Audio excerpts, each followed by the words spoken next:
Hiya, Barbie. Hi, Ken. You want to go do a podcast? Sure. Jump in. Ladies and gentlemen, Barbies and Kens, Kellys of all ages, Actually, it's Chelsea. and everyone else, welcome to Binging Barbie, a Barbie movie podcast. I'm your host, Jay, and with me I have my wonderful co-host. A podcast with John? I've got better things to do. Hey everyone, look at John. I really don't, but last year John ruined my podcast by stealing my spotlight, so there's no way I'm attending. Well, You know what? I will go. We'll see how he likes the taste of his own medicine. This week we are kicking off our new bonus mini-series on the Barbie TV shows. We'll be starting by talking about the first 4 episodes of Barbie Life in the Dreamhouse. Now, we should probably start by addressing the order thing here. So originally Barbie Life in the Dreamhouse was released May 11, 2012 through September 25th, 2015. These were released online. The episodes are usually pretty short, 3 to 5 minutes, but they've been officially collected into bigger episodes by Netflix. So that's what we're reviewing here. We're going by the Netflix order. So we're talking about quite a few little episodes, but they've been collected into the Netflix episodes. They're out of order, so there's going to be some interesting chronology here, but we thought that's probably going to be how other people are watching this show. So right. And it's easier for us as well, rather than trying to go and find the original release order and go through that way. But yeah, this is Barbie Life in the Dreamhouse, created by David Wybe, who's a producer and executive who works a lot in animation. He was a supervising producer on all of the Barbie movies from Fashion Fairy Tale through Great Puppy Adventure. And he was also the executive in charge of production on a bunch of animated series. You would probably know of The Batman, the 2004 to 2007 animated show, and then Johnny Test and Voltron and a bunch of other things. So he's sort of higher up on the totem pole than a lot of the people we talk about here. He's sort of, again, an executive, so someone who's making big picture decisions. This series is produced by Arc Productions, who of course did quite a few of the animated Barbie movies, including Great Puppy Adventure and Starlight Adventure and the Barbie and her sisters things.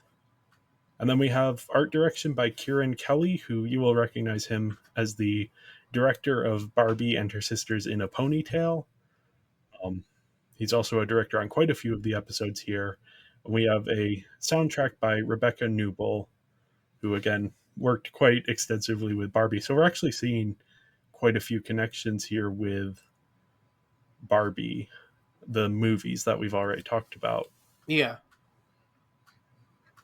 So yeah, the general structure of things are these self-contained 3-minute episodes, and occasionally there will be longer specials. The first episode on Netflix is actually 2 longer specials, but then most of the other episodes are just sort of the individual 3-minute long. Yeah, and the Netflix episodes are divided into the different themes of the Dreamhouse. Yes. There's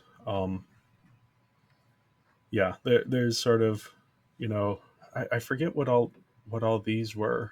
So, like, these were like, the best of the sisters, the best of the Dreamhouse, or the best of the pets, or whatever. Yeah. I think one of them must have been the best of friends. Yeah. But yeah, this is sort of, it's almost kind of sitcom style. You have Barbie and her sisters. They live in the dream house. And then you have Ken, who in this one is officially Barbie's boyfriend. Then you have Barbie's friends, who initially it's Teresa and Nikki. Eventually the cast expands a bit more and you get Midge and Summer. And then you also have Raquelle and Ryan, who are brother and sister, I believe. Yes. And Raquelle is sort of Barbie's rival, though Barbie doesn't treat her as a rival. But she's going after Ken's affections. And then Ryan is going after Barbie's affections. And yeah, I think we should just get into our general thoughts here. We're going to go through each episode very briefly and kind of talk about what we liked and didn't like. We aren't going to be rating these normally for this episode, just because we're going to do all of our scores in the final episode once we finish the series, once we have a bigger view of all of the story and the characters and all of that. Yeah. Yeah, we'll be reviewing the show itself versus the different episodes. It makes it Yeah. easier on us because these aren't exactly easy to rate. Yeah. So Yeah, we aren't even going to be ranking the episodes here because a lot of them, again, there's a lot of episodes, a lot yeah. of very short episodes here. Yeah. But yeah, what are your general thoughts on the show? It's so much fun. It's so chaotic. Like I remember I just watched the first episode and be like, oh okay, I'll just check it out. It's Barbie related. I don't think I'll watch the rest. But then I just kind of fell in love with it because it was so fun and chaotic. And I just told you, like, hey, you should watch the first episode. And then we both just watched the full thing. And it's like, okay, we love the show. Yeah, you told me to watch it, and I TV isn't really a thing I love the way some people do. It's a bit of a chore for me to get through a TV show. So, John tells me, "Hey, you have to watch the show," and I'm like, fine. And Yeah, I but watched the first episode and immediately was just so in love with the show, and it's everything about it. It's chaotic and fun and easy to watch. it is so easy, because it's just short episodes put into one video. It's not you're not watching a very prolonged story that's sometimes loses you. Here, you're just invested the entire time because you're watching 5 or 10 different little things going on. Yeah, it's very refined story economy because they don't have much time, so it's just what are the most important elements, how can we introduce and solve a conflict in 3 to 5 minutes. Right. It reminded me honestly a bit of Phineas and Ferb. Those are more like 10 minutes per episode, though they usually have an A, B, and C plot, so you're only getting about 3 minutes per plot. Mm-hmm. And so you have that same sort of narrowing focus and just being like, hey, let's deliver something that works in a very short time frame. And yeah, it's very much sort of like any sitcom, any episodic sitcom. It is reliant on how good the characters are. Oh And here we yes. just have a really great cast of characters who you immediately get what their thing is. Mm-hmm. Yeah. And so they're able to play off of each other in interesting ways. Mm-hmm. We have Barbie. Barbie is kind of, it's a different portrayal than in the movies. She's more sort of modern. Um, she's very fashion forward, and then also she just has all of these careers. She's a little bit, I don't want to say ditzy because that's not quite what it is, but people will have to remind her, hey, weren't you a veterinarian? You can help with these when the puppies need help. Uh-huh. And then yeah, you have Ken, who's the long suffering boyfriend who is still very so deeply in love with Barbie, and Barbie is deeply in love with him, and their relationship gets tested, but it never feels like either of them think of it Yeah. that way. Ken is also the handyman who seems to do everything for Barbie. Yes. He builds her a house and just does everything for her. He's gonna be waiting for Barbie to do something. Yeah. There's the common joke in the show of he'll go, my Barbie sense is tingling, and he'll run over and solve whatever problem Barbie has. And I think in the first episode, we just see him just sitting in the dark room, staring at his phone, waiting for a text from Barbie. Yes. yeah, it is sort of, it's exaggerating these sort of pop culture ideas of these characters. It Hmm. honestly reminded me a lot of Greta Gerwig's approach with the Barbie movie. Right. Yeah. This is probably more than any of the animated movies the closest to the Barbie movie in terms of tone, but also like the outlook on these characters and these figures. Hmm. Even the visual style of everything being a toy set. Oh yeah, yeah. It's the animation here is so good, and like they're using doll physics a lot. So the dolls, they have the joints, and then when Mid shows up, since she's an older doll, she doesn't have the same articulation points, and yeah, it's a very clever way of approaching it. Hmm. And yeah, I think one of the nice things about it as well is that it occasionally adds in moments of pathos where it's still very much a comedy, but you do have those moments of, oh, here's something that rather than making you laugh, you're like, oh, that's actually kind of sweet, kind of touching. But it Yeah. never gets in the way of the comedy because these are, Hmm. again, Yeah. 3 minute long episodes. Of course. And in that way, it reminded me both of Phineas and Ferb again, which does a lot of the pathos, especially in later seasons. But also one of my favorite all time shows, 50% Off, which is the abridged version of the anime Free. Um, and Okay. it is no joke, probably the show I have seen the most times. It's like a total of 3 hours long, and it starts off exactly what you're expecting from an abridged animation of Free. It's kind of doing all the jokes you expect, but then there's like a really odd comedic sensibility that starts to show through.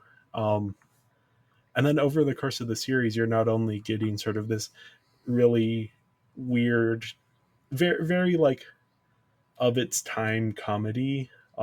It's very like, I think it started airing in 2014. So it's very of its time in that sense. But then it's also adding in pathos, and you're developing the characters. And I haven't even seen the original show, but the abridged anime is one of my favorite shows of all time. I rewatch it all the time, and I've showed it to friends, people I know. I'm just like, hey, let's watch 50% Off. Hmm. Get them on board the train of, hey, this is actually interesting. Which I feel like Life in the Dreamhouse is also one of those things for me where I'm like, oh, I just want to show an episode or two to people and be like, hey, this is something better than what you might expect. Hmm. Yeah, they're all kind of shows that I'll just kind of throw on to relax. Just like they're easy to get into, Hmm. and the comedy is very, it fits my style for all of these. The kind of the absurdity of it. Yeah. Yeah. It's just a very. It's a different thing that we've gone for all the rest of the Barbie shows, and so it's a nice, unique thing to watch. Yeah, yeah, and it is sort of its time, though not in a way that like it hasn't aged poorly. No. But you do get those things like the cutaway interviews, which were more common than of, occasionally it'll cut to a character who's commenting on the situation as if they're being interviewed. But I think that's Yeah. very well integrated. It's part of the classic sitcoms of like the Yeah, 2000s and 2010s, like The Office or Modern Family, those type of things. yeah. Even something like I really like What We Do in the Shadows, and that Mm-hmm. uses it as well. That's a more Yeah. recent example.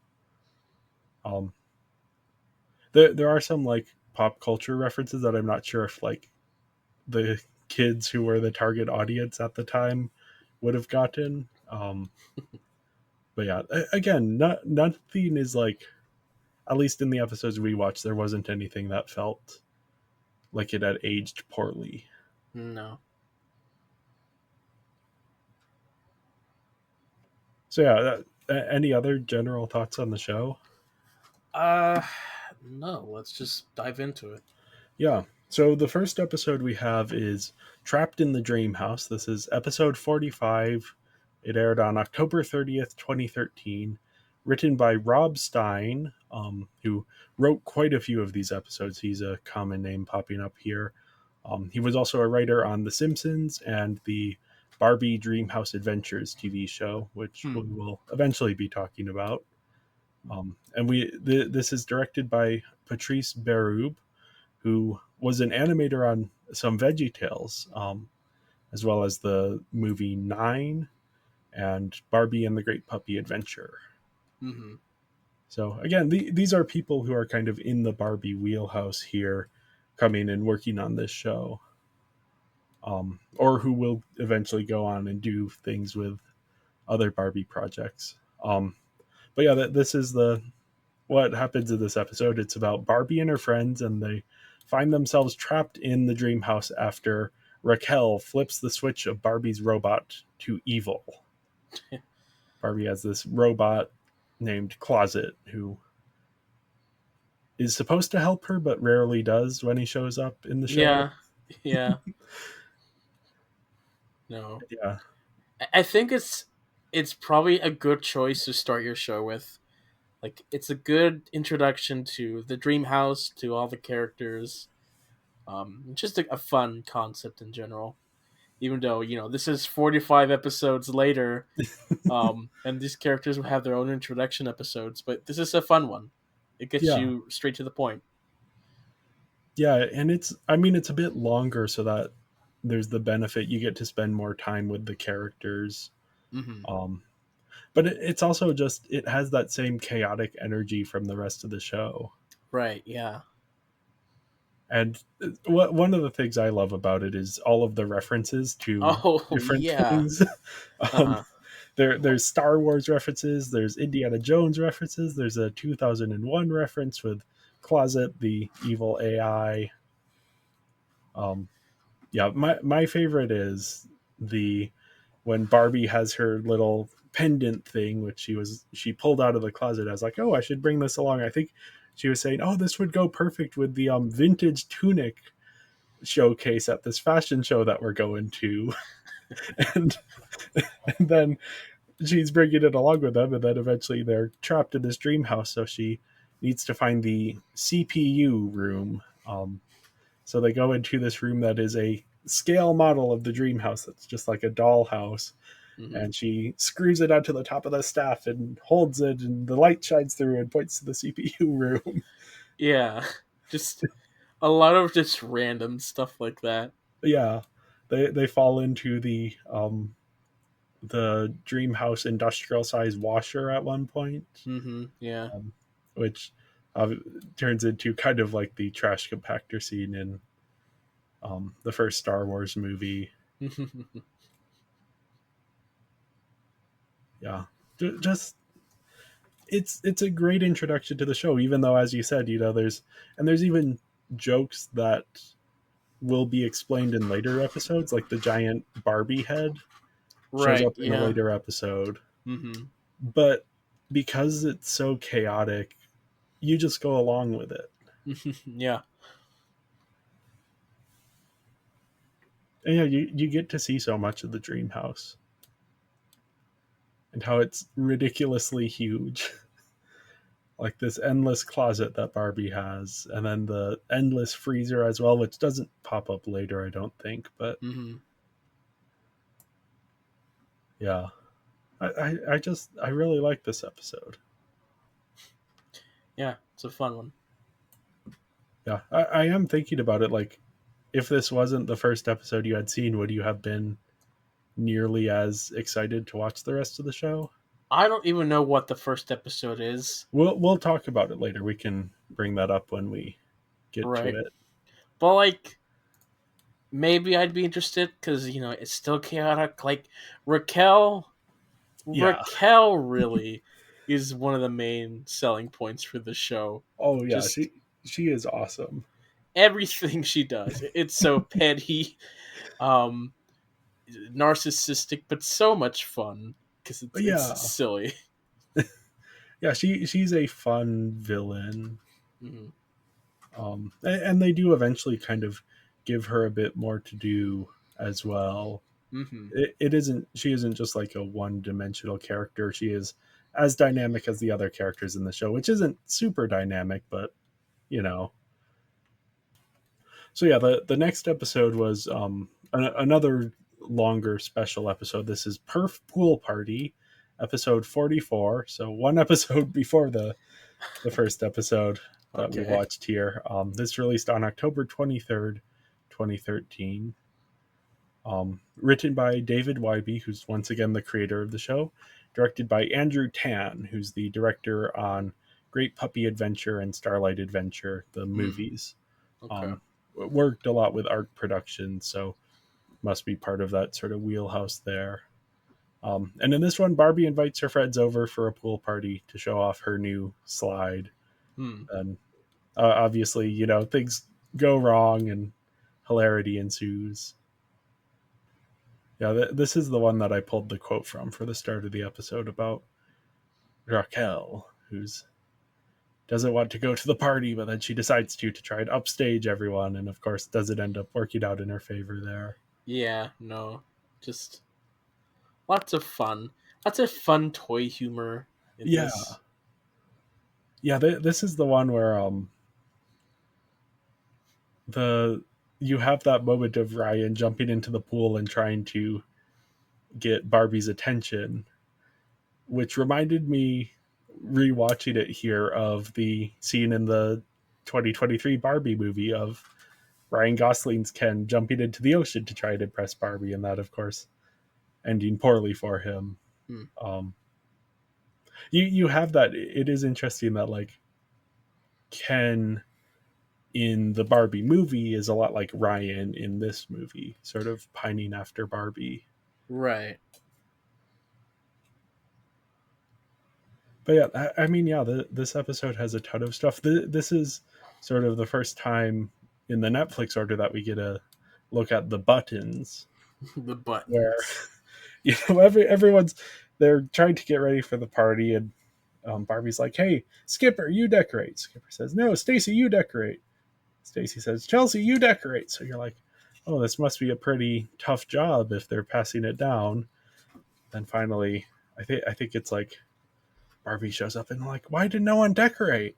"Fine, I'll do it myself." And she pushes a button and everything swaps out automatically to decorate for the party. Yeah.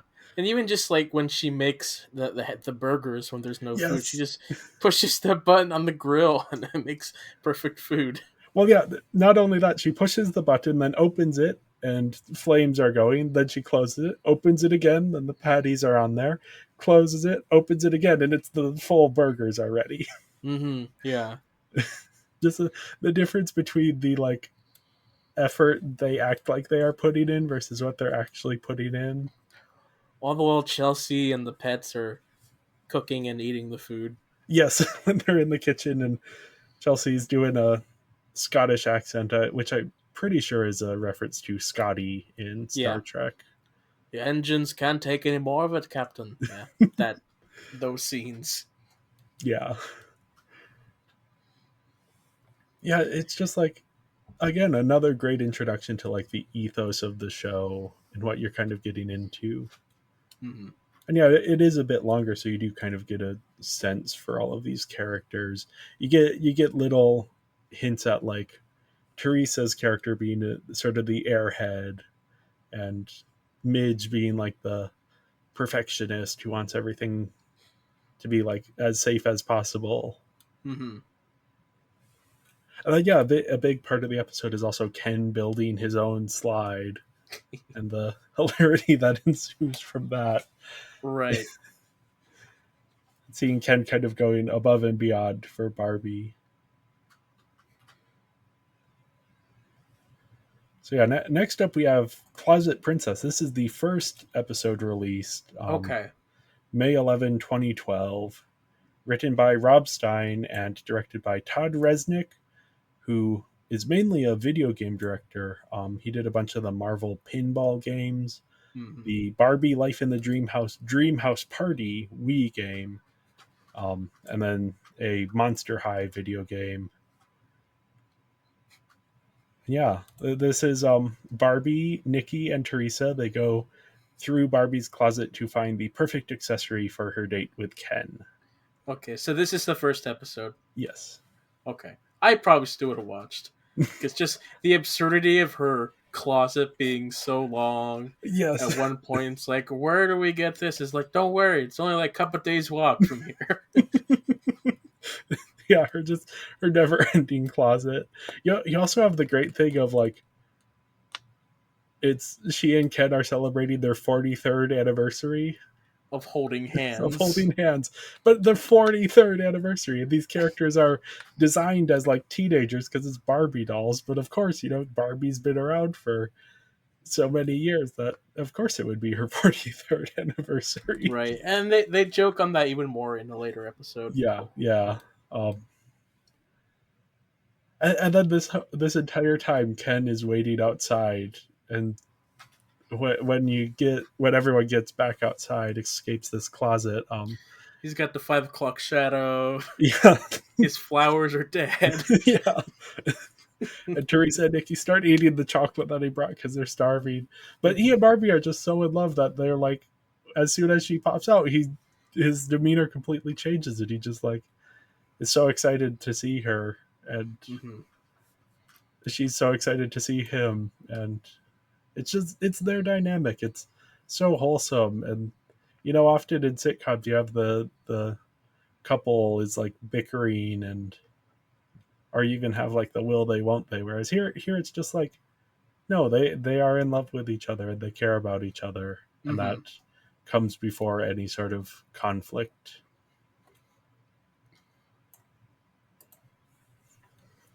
And then the next up, we watched Closet Princess 2.0. This is actually a much later episode. This is episode 16, Mm. released October 18, 2012. Once again, written by Rob Stein and directed by Todd Resnick and Andrew Tan.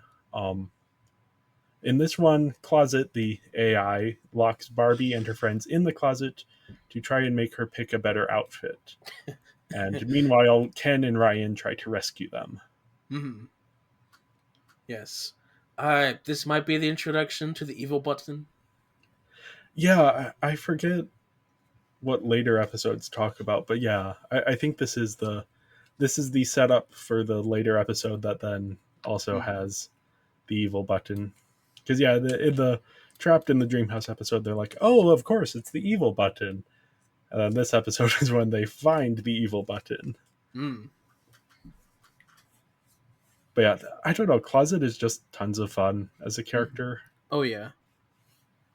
He is just like he's a sassy robot who has an evil button. Hmm. What's not to like?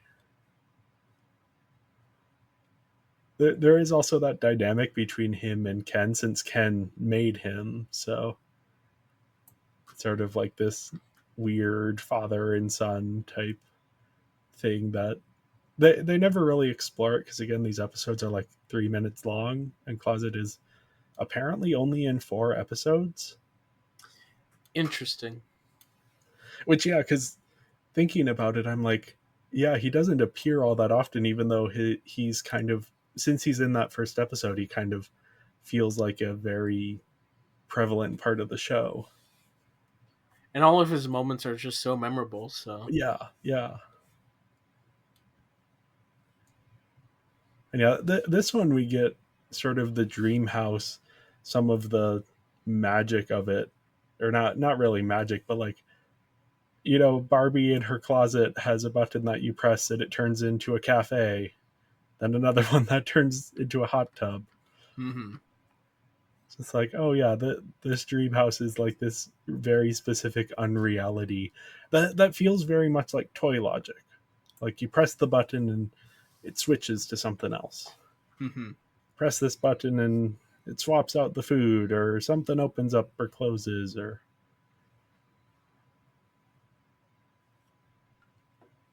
yeah. Next up we have Closet Clothes Out. This is episode 20, November 15, 2012. Written by Rob Stein and directed by Todd Resnick and Andrew Tan. They seem to work together on a lot of these episodes here. Yeah. Um, and this one is pretty simple premise. Barbie runs out of space in her closet. Which seems impossible given the size of her closet. Yeah. No, her infinite closet has somehow run out of space. But Mm. it's this excuse to go through the different outfits and explore some of Barbie history very like briefly. Yeah, we got to see her first appearance with her first outfit. Yeah. The references to the different careers that she has. I think they were. I think this is the episode where they were like questioning, like, how old is Barbie? Oh, no, that's her birthday episode. I think that they're doing that. Though Uh, this one it might show up. okay. Um but yeah, this is sort of talking about Barbie's different careers and like, you've been to the moon? You haven't?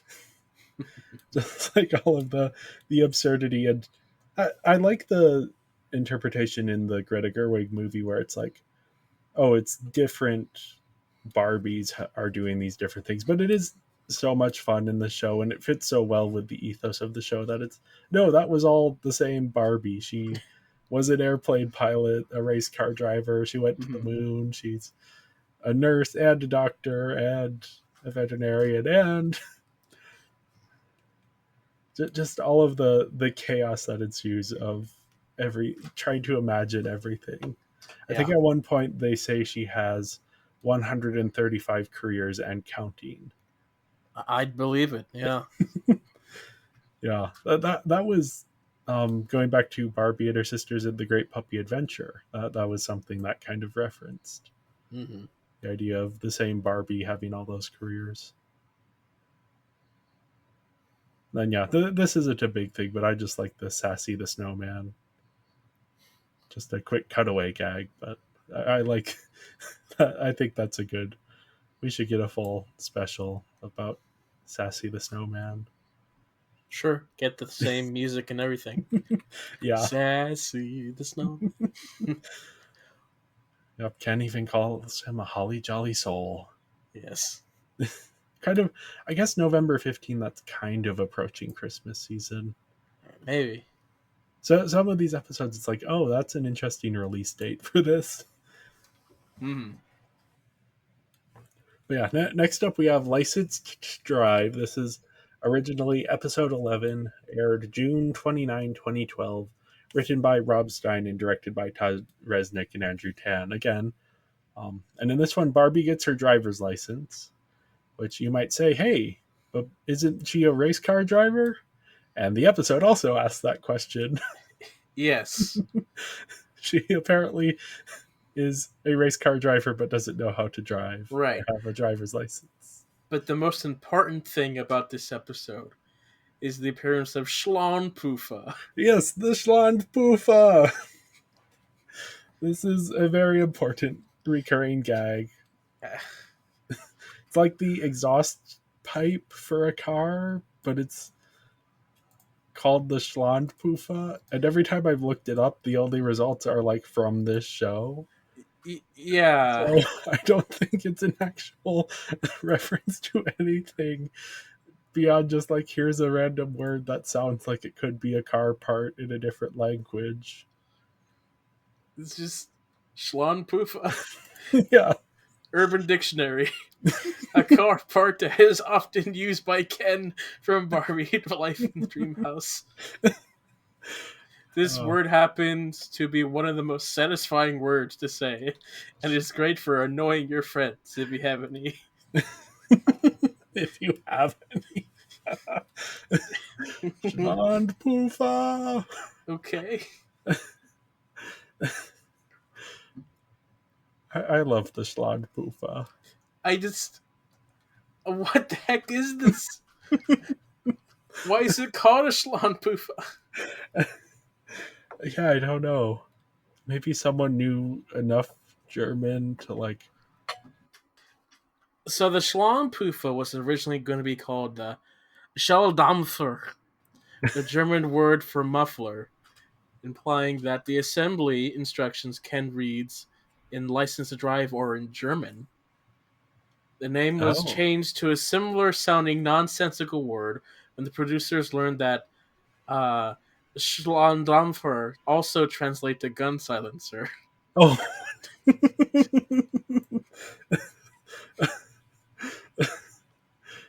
Yeah, that's fair. Okay.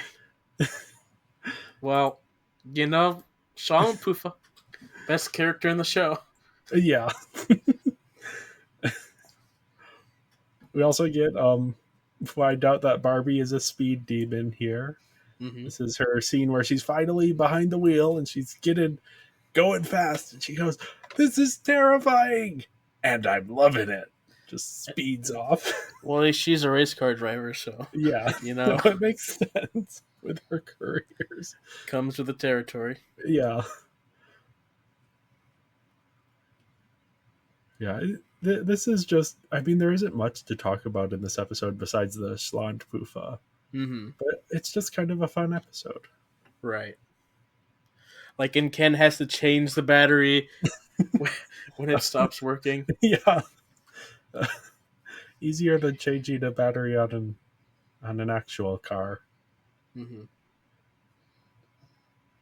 Now, next up, we have Primp My Ride, episode 38, which aired August 7, 2013, written by David Wybe and directed by Patrice Berube. Mm-hmm. This one is thematically linked through a reoccurring character here. But we have Barbie and her sisters who upgrade Ken's car for his birthday.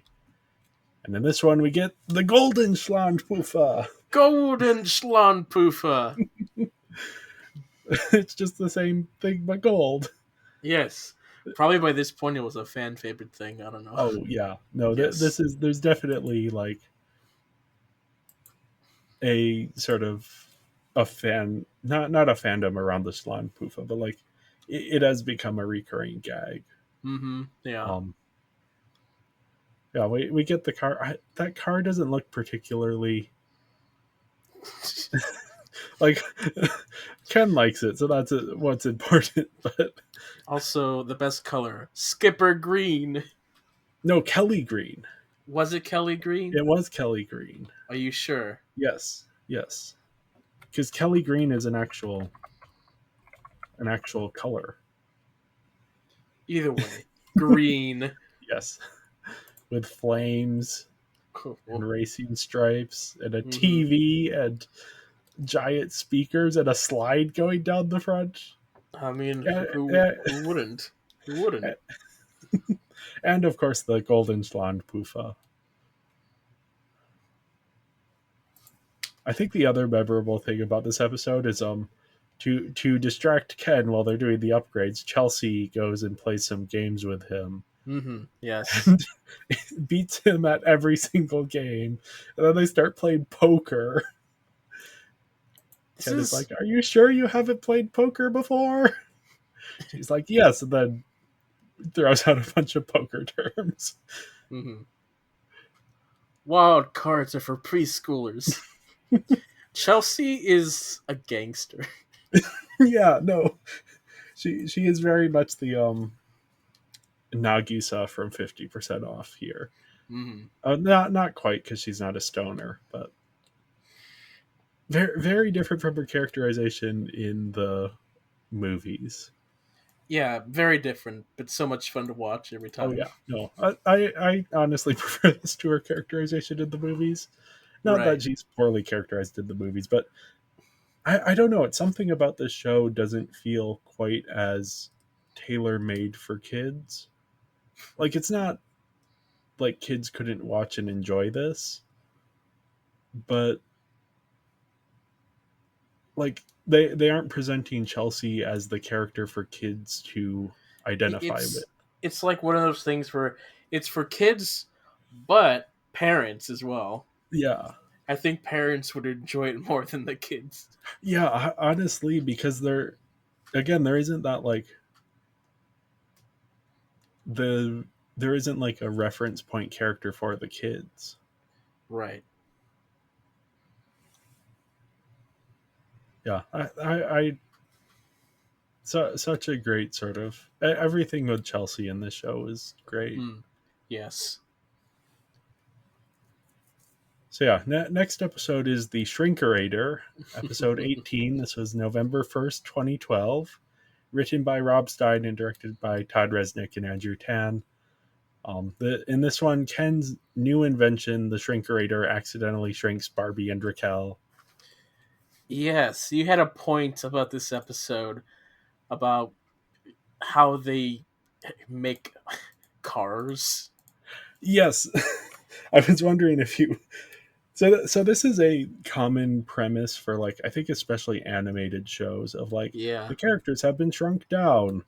And in this Barbie house full of props, it is actually a lot of fun.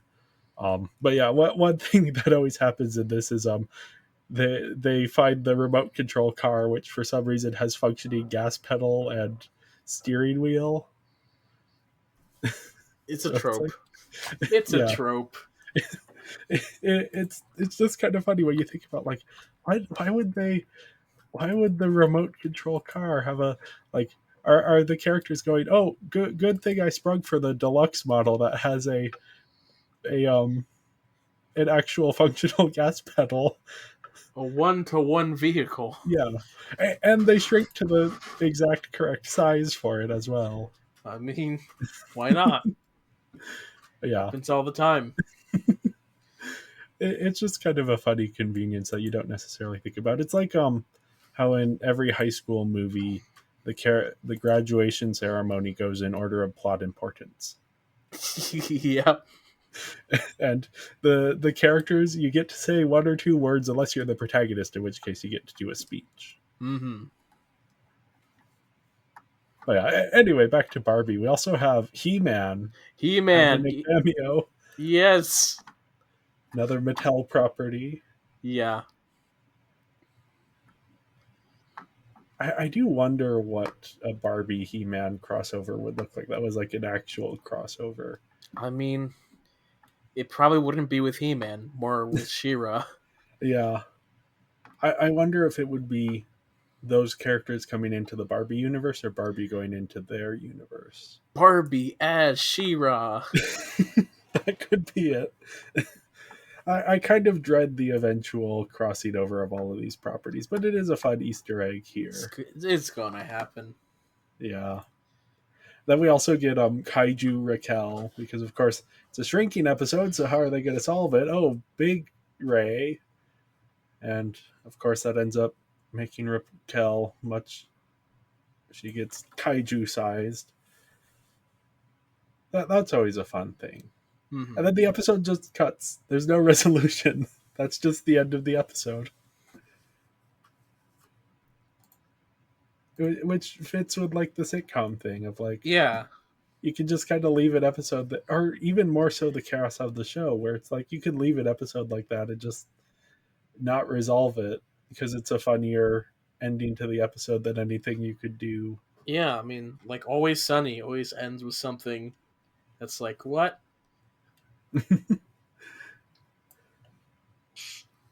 Now, next up, we also have a different invention. This is the Upgraderator, Hmm. episode 40, August 21st, 2013, written by David Wybe and directed by Patrice Beru.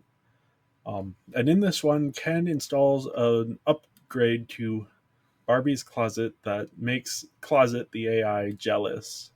Yes. A pretty cool invention, too. Yes. Yeah, it's sort of this like fashion chooser for her. Mm-hmm. Which of course then Closet starts to mess with to try and get rid of it. And this is one of the rare instances where we see some bad fashion in one of these things. So Nikki gets put in socks and sandals. socks and sandals and Christmas sweaters Mm-hmm. with sweatpants, which is not fashionable apparently. I mean, if it's fashionable enough for Gucci, then I would wear all of those things together, but I am not a fashionable person, so I mean, don't be so modest. I used to wear socks with Crocs Oh yeah, for good reason though, because I have sensitive feet. So if I didn't, then it would like tear up my feet. Mm-hmm. But anyway, we also get like a fun Wizard of Oz reference with Closet. Pay no attention to the robot behind the curtain. Yeah, we just have lots of good like Closet and Ken interacting and being characters. Next up, we have this is the Barbie birthday episode, Gifts, Okay. Goofs Galore, episode 13, which was July 13, 2013. Lots of 13s there. Or no, this would be 2012. Sorry. Too many 13s. I got mixed up. This is written by Rob Stein, directed by Kieran Kelly and Todd Resnick. And in this one, Ken tries to find the perfect gift for Barbie. And this is one of those episodes that is introducing something we have already seen.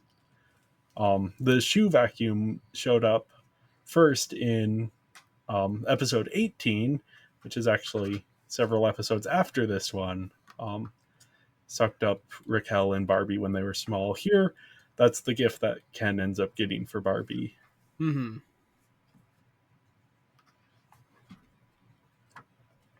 And yeah, this is the one where you were talking about before, where everyone's trying to guess Barbie's age. Right. Yeah. And you have Nikki is like, oh, you have to go to school for 7 years to be a doctor, so that would mean starts out adding up things in her head.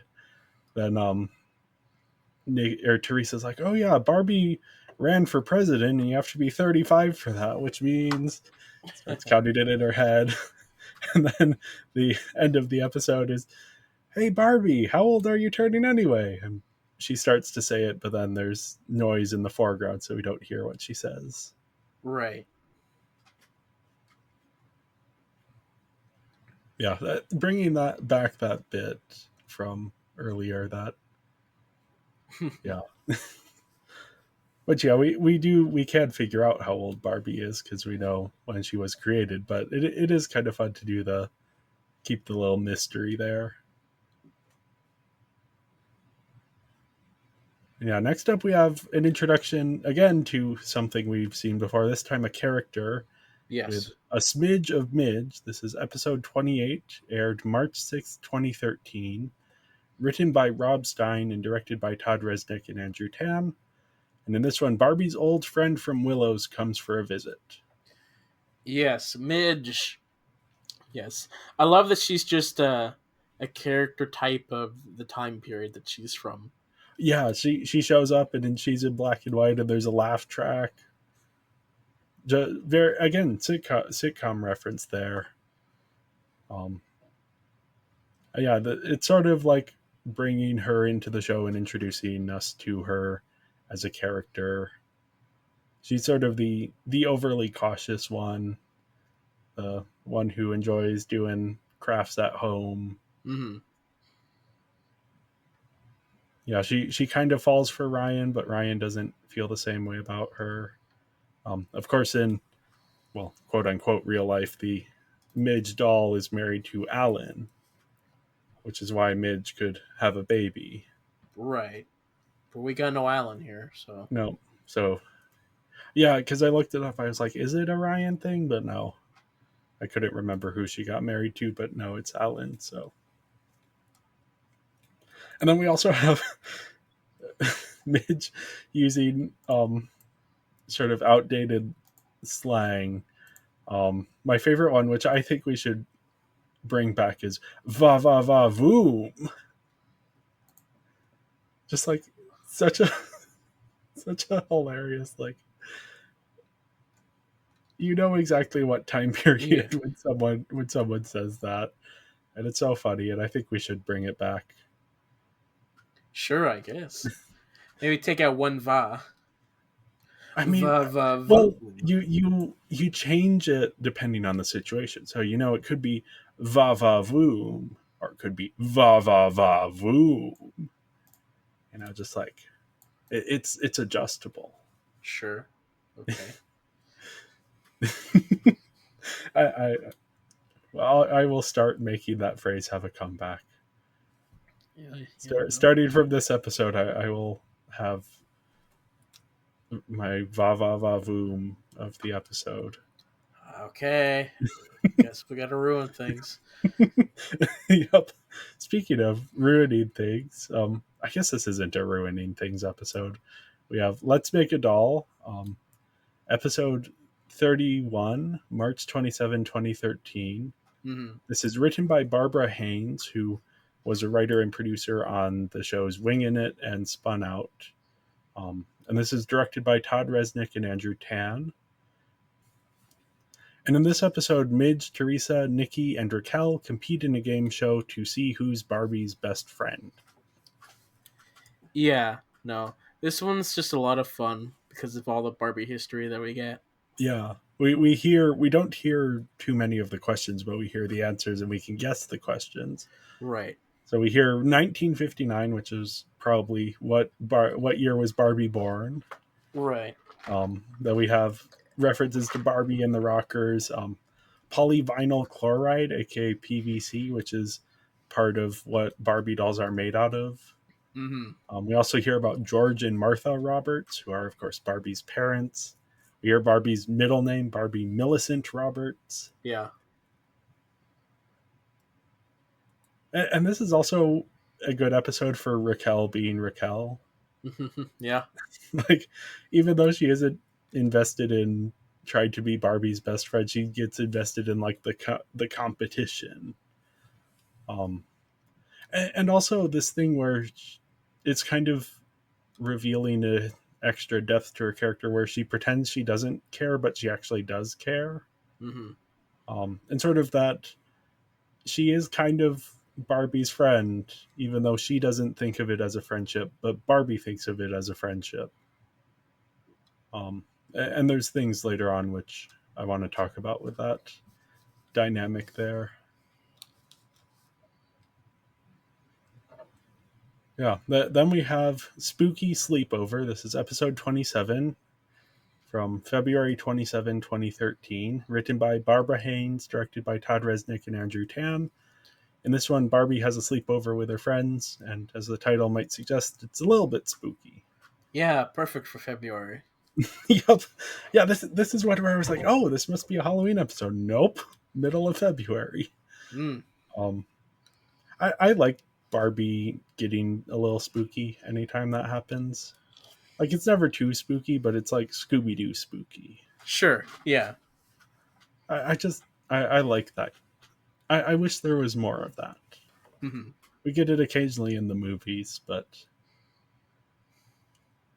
And then this episode, we also get some nice Ryan and Ken stuff.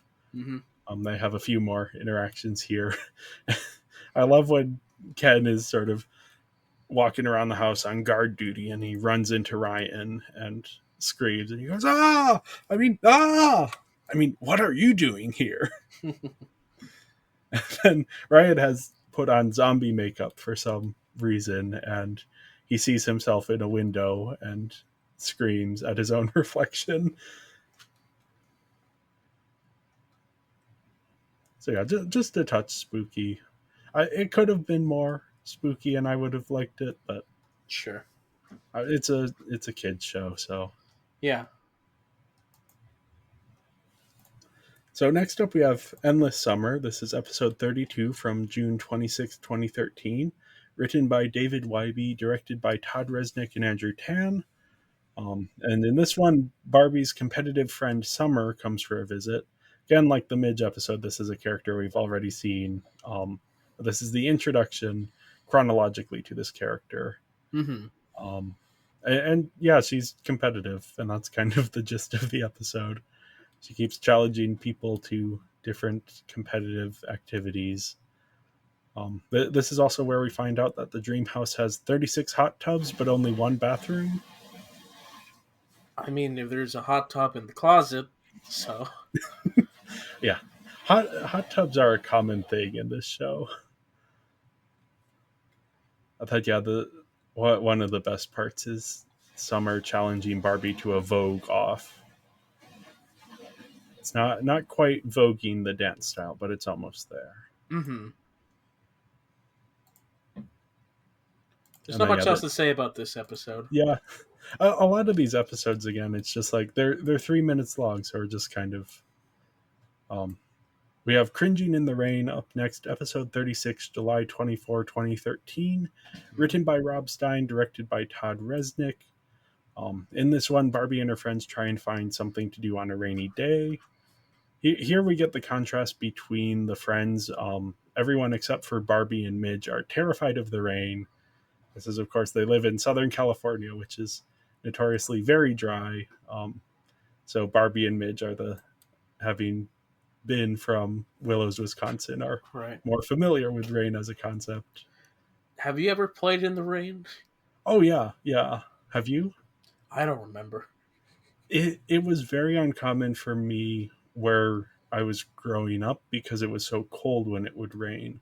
Sure. But Yeah. we were in the Caribbean for a little bit, and there it was warm enough that we would play in the rain.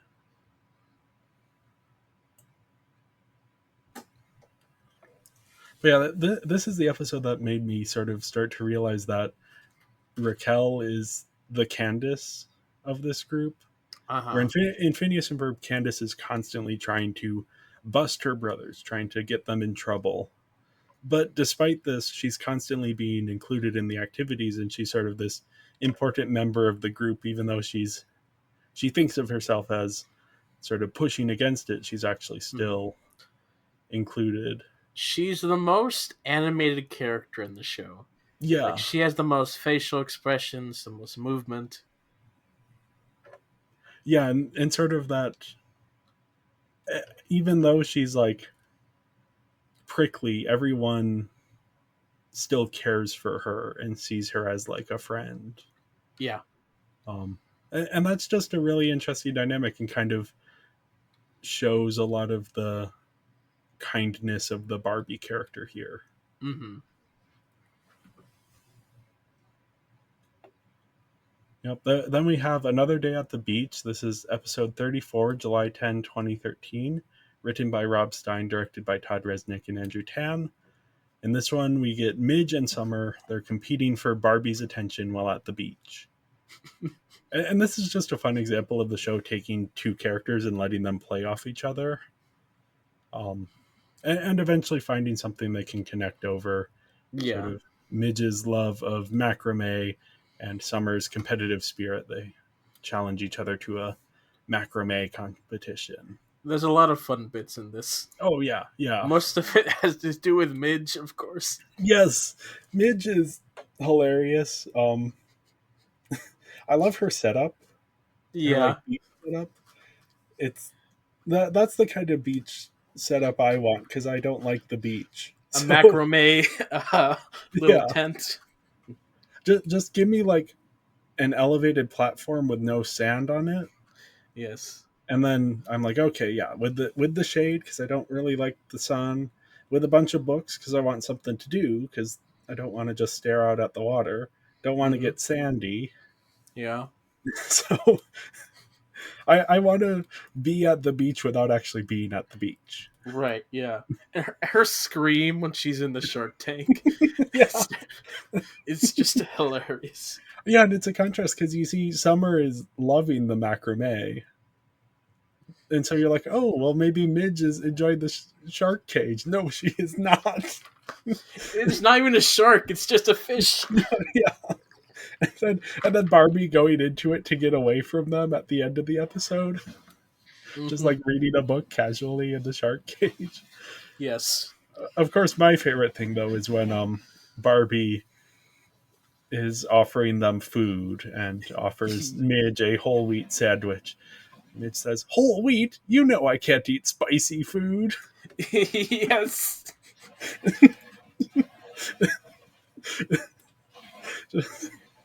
uh, Midge is just so much fun. Hmm. Yes.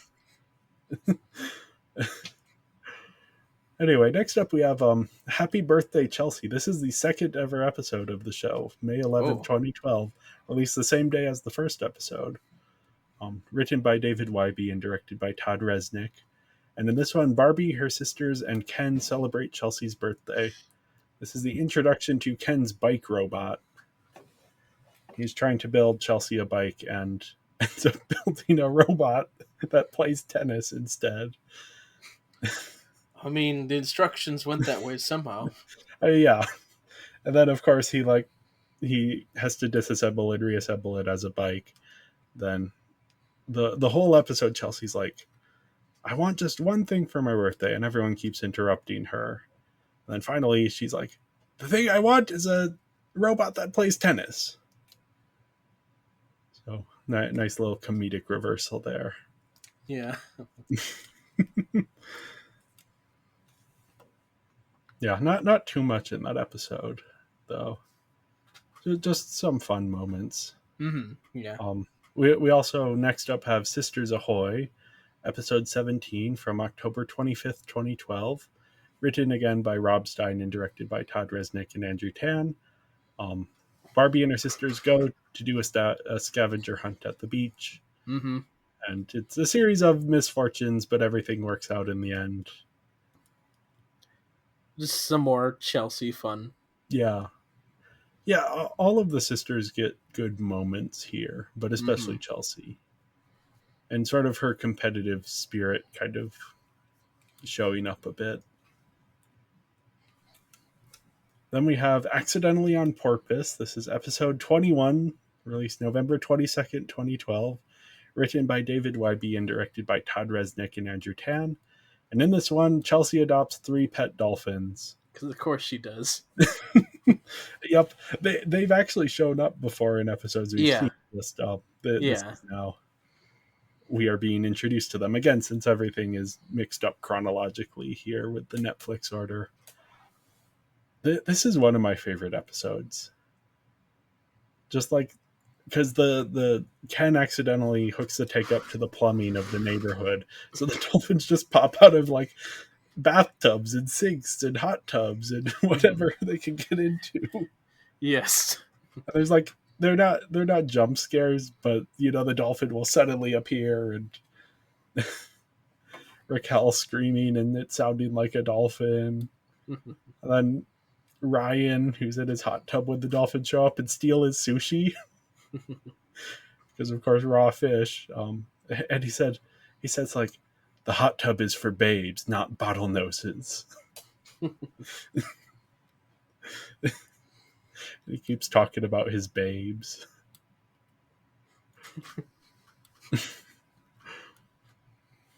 So yeah, these are all sort of animal themed episodes, because next we have Plethora of Puppies, episode 19 from November 8th, 2012, written by David Wybie and directed by Todd Resnick and Andrew Tan. And in this one, Taffy has puppies.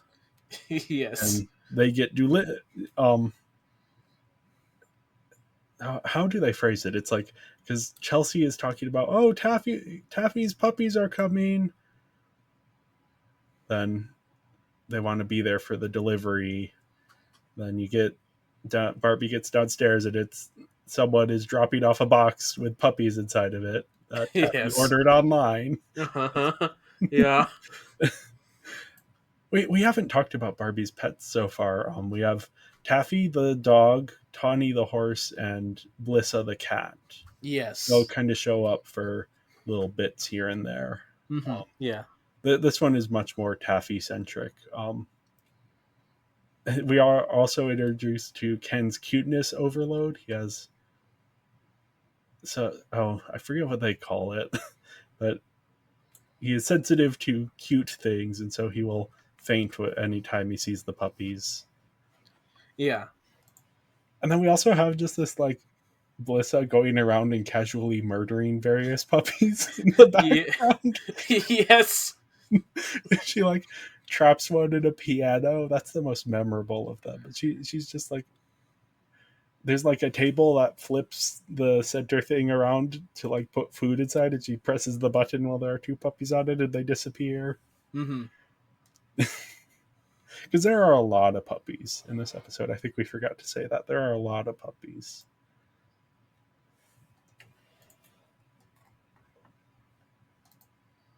Now, next up we have Ooh, How Campy 2.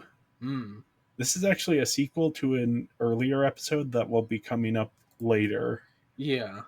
This is episode 30 from March 20, 2013. Written by Rob Stein, directed by Todd Resnick and Andrew Tan.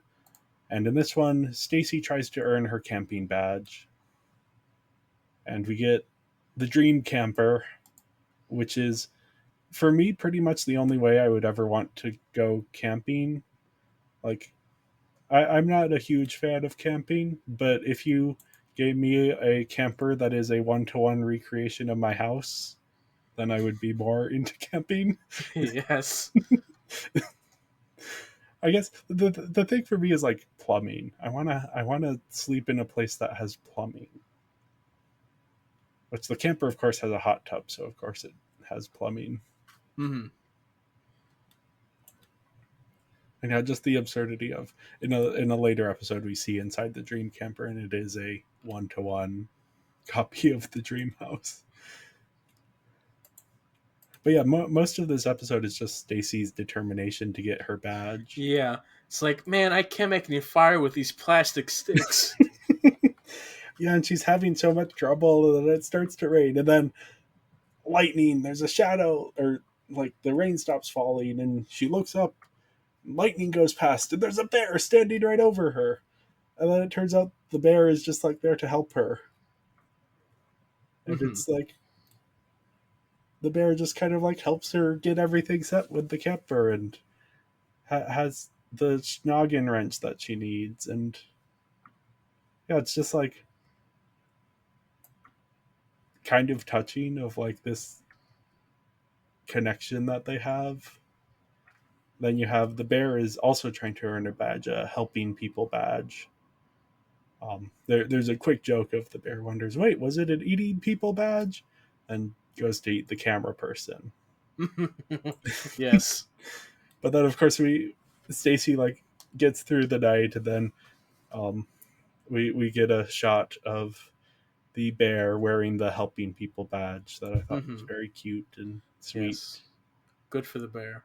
Yeah, this was this is where I'm talking about like the pathos coming in of like Yes. it's played for comedy, but there is also that like, oh, that's just very sweet, and that connection that they have. Hmm. So getting near the end here, we now have Happy Birthday to You. This is episode 35 from July 17, 2013. Written by Barbara Haynes, directed by Todd Resnick and Andrew Tan. And in this one, Barbie and her sisters give their pets a bath. So we get kind of more animal moments. The big thing that stood out to me was I don't know if it is a Thelma and Louise reference because I haven't seen it in a while, but when they drive off the landing into they don't know that they're driving into the bathtub, but they are. Felt very Thelma and Louise to me. Hmm. Yeah, I don't have much to say about this episode. Yeah, I mean, it's just like, oh, let's give their pets a bath. That's Yep. about it. Then finally we have Sour Loser. This is episode 33 from July 3, 2013. Written by Barbara Haynes, directed by Todd Resnick and Andrew Tan. And Chelsea runs a lemonade stand. This is probably my favorite episode. Oh, okay. It's Of all just or just of the ones that we saw? probably of all. Okay. It's so much Chelsea and Raquel. Yeah. Their dynamic here is really great. Hmm. I Like, also just love how Chelsea is just so petty against Raquel. yeah. Yeah, because you don't get much of that from Barbie because Barbie doesn't see Raquel as a rival, but Chelsea very much sees Raquel as a rival. Hmm. So you get more of that back and forth there. Yes. And Yeah. just how Chelsea goes from a little lemonade stand to this professional Yeah. business.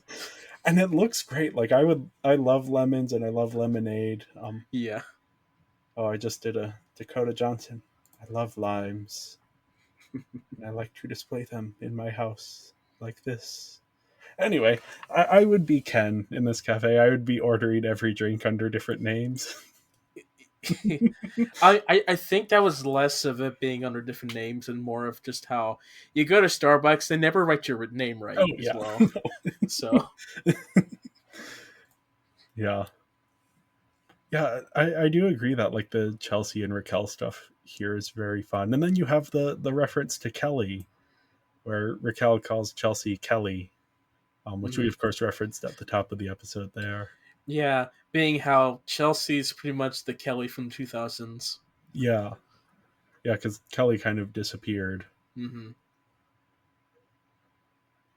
So yeah, you said this was your favorite episode of the bunch. Did you have other ones that stood out? Uh, I mean, obviously the first couple, Yeah. but once we watch them, sure, I'll probably mention it. But this is the one I think of the most because Okay. Raquelle is super fun. Chelsea's the best in this episode. Just Yeah. yeah, no, it's great. Yeah. I think of the ones we watched. Yeah, I like the sour loser one. I really like again the camping one. I think the bear is just a fun. The bear has sort of a menace to it, which again I like the spooky and the not scary because it's Barbie, but there's that little element of danger there. And yeah, of course, the first two episodes, those are the ones I've actually seen them multiple times, just because I'll show this to people as like, hey, you should watch more of the show. Those are just great introductions to it. So yeah, I mean, yeah, this is a great show that I really enjoy, and it's fun to get to watch through it again. Oh yeah, no, definitely. Yeah. Uh, Something that I haven't said, but Yeah, in terms of just the cast itself, which I guess we'll talk more about it once we get into our reviews at the yeah. end. But like outside of Kelly Sheridan, this is probably my favorite Barbie. Okay. Yeah, she is very. Kate Higgins, who plays Yeah. Barbie, has that Barbie quality. Mm-hmm. Um, yeah, I would agree with that. I also think Haviland Stillwell, who plays Raquel, is Oh yes. phenomenal. Mm-hmm. I did want to point out here she is credited as playing Ken's girl number 2 in Magic Mike XXL, which Okay. just the connection back to Ken there was when I saw that I'm like, oh, that's fun. Mm-hmm. Yeah, Magic Mike XXL. Not as big a fan of that as some people are, but yeah, it's fine. Yeah. Anyway, anything else before we wrap things up here? Now let's go. Yeah, right as the thunder's starting here. So Oh yeah. anyway, thank you everyone for listening. Make sure to follow us on social media. We are Binging Barbie Podcast on Instagram and Tumblr, at Binging Barbie on Twitter, and Binging Barbie, a Barbie movie podcast on Letterboxd. We will be back later this week to continue our Considering Christopher series with an episode on Inception. And then in a couple weeks, we will be coming back to talk about Barbie Life in the Dreamhouse, episodes 5 through 8. Again, that's the Netflix order. So, Mm-hmm. Yeah. um, yeah, thank you all for listening. Bye. Bye, Bye. Barbie.